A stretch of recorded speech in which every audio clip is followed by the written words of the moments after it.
Prise officielle de fonction du nouveau Premier ministre guinéen, Kassori Fofana succède ainsi à Mamadi Youla.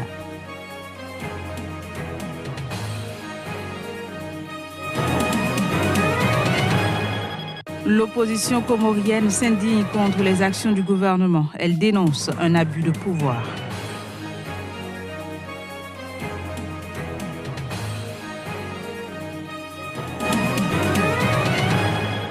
Puis l'organisation Samin Ouaha a saisi la Cour européenne de justice. Elle réclame à l'Union européenne plus d'actions contre le changement climatique.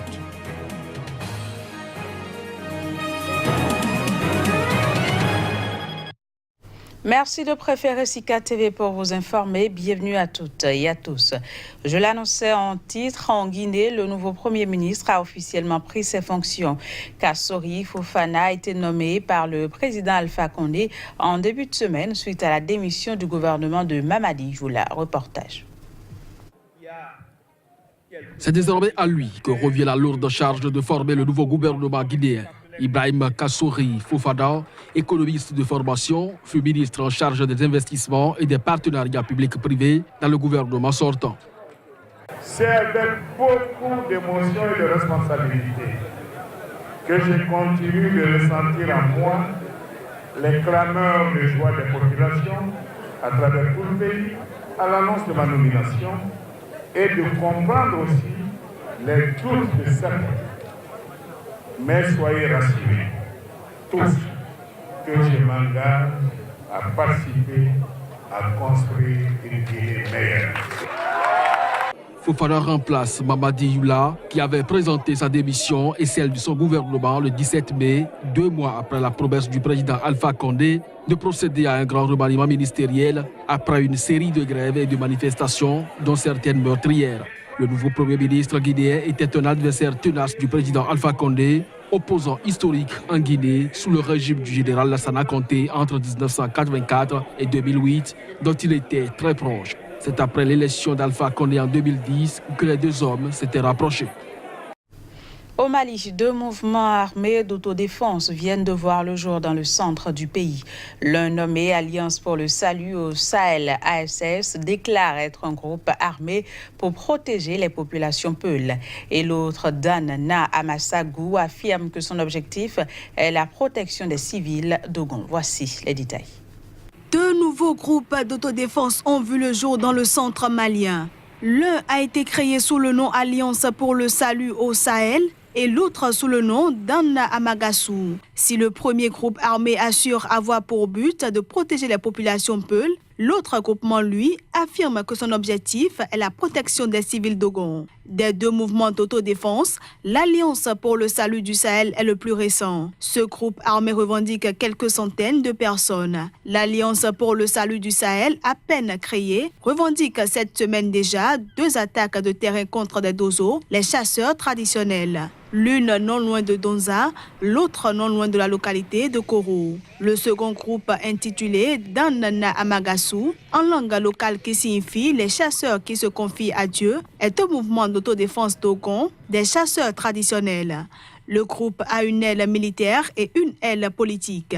Le chef de l'aile politique est un ancien hôtelier. L'objectif premier de ce groupe est de protéger les civils de la communauté d'Ogon. Dans les régions, il n'y a pas d'État dans le centre du Mali, notamment dans le cercle de Koro. Dans un nouveau rapport, l'ONG Amnesty International a indiqué que l'armée nigériane a maltraité des femmes et des filles fuyant l'insurrection de Boko Haram dans le nord-est du Nigeria. Le document en question souligne également qu'elles ont été forcées à avoir des relations avec le personnel militaire. Les précisions.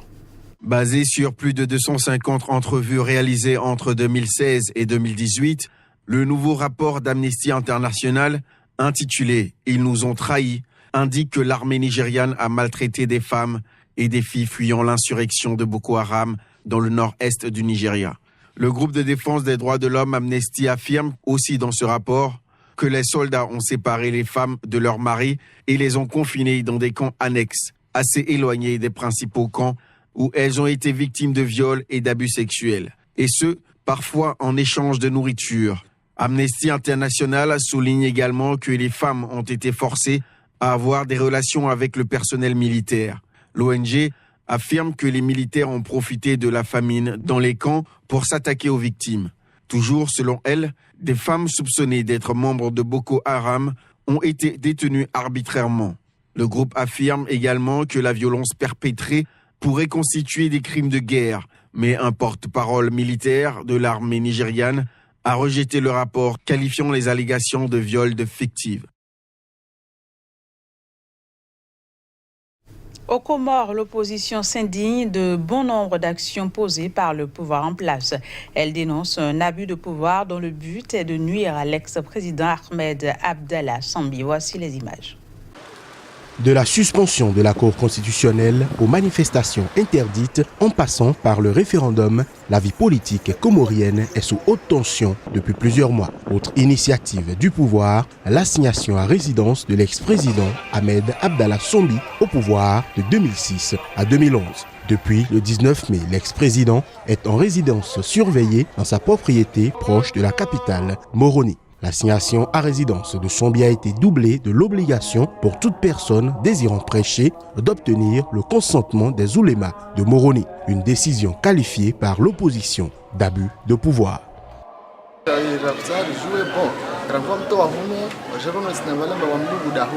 Nous voulons savoir pourquoi les autorités ont refusé que Sambi fasse la prêche ici. Mais une fois qu'on a vu que même chez lui, il ne peut pas le faire, on a compris que c'est une affaire politique, comme il y a d'autres prédicateurs, ils vont le faire.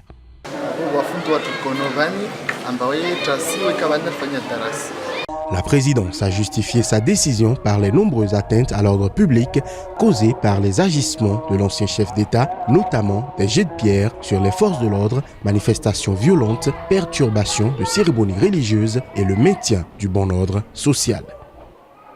Saisine de la Cour européenne de justice par l'organisation Sami Nouera, avec une dizaine d'autres familles d'Europe, mais aussi du Kenya et de Fidji.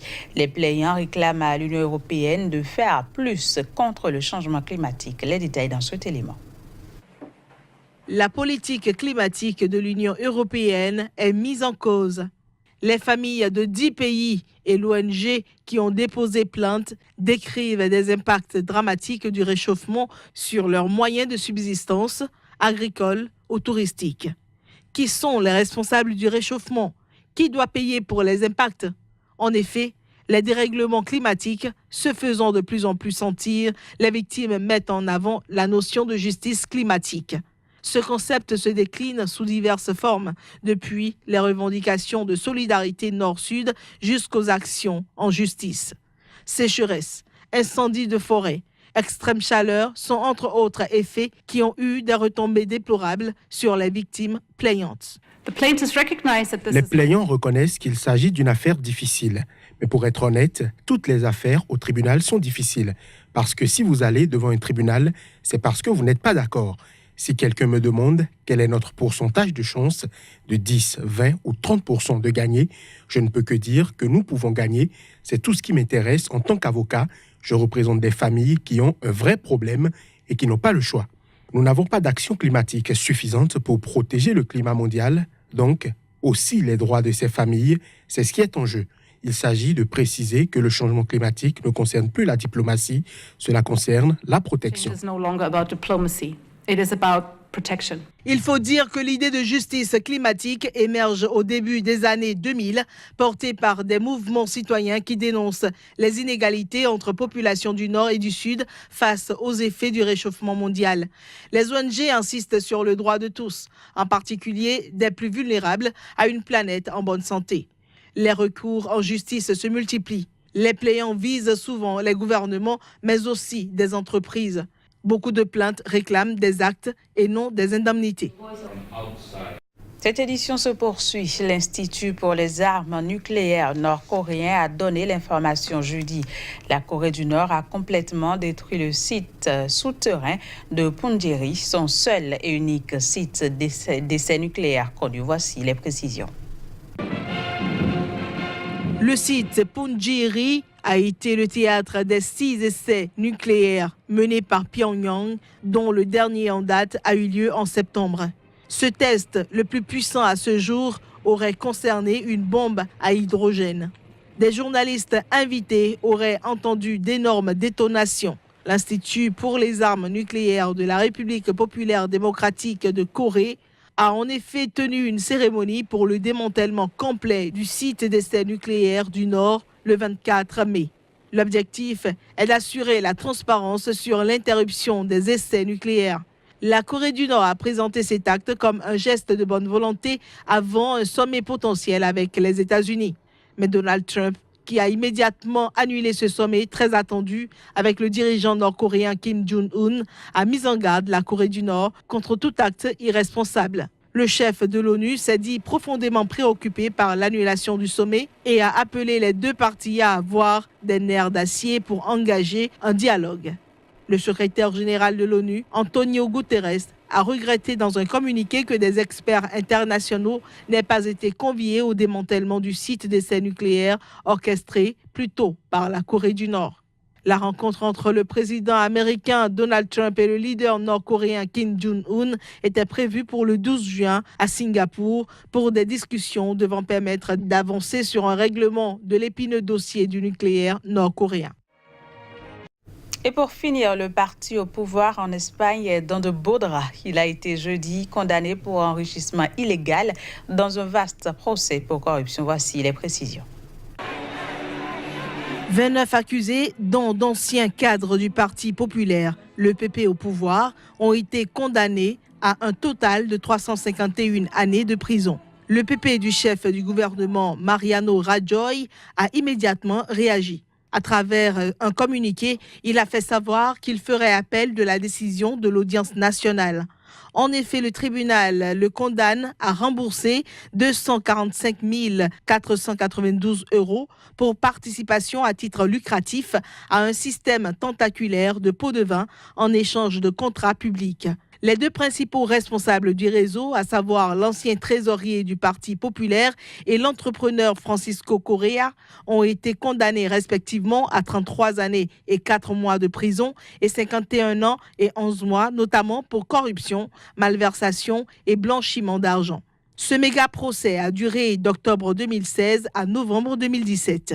Durant cette période, l'audience nationale a jugé établi l'existence d'un réseau qui attribuait des contrats publics en échange de commissions dans des municipalités des régions de Madrid et de Castille-Léon entre 1999 et 2005.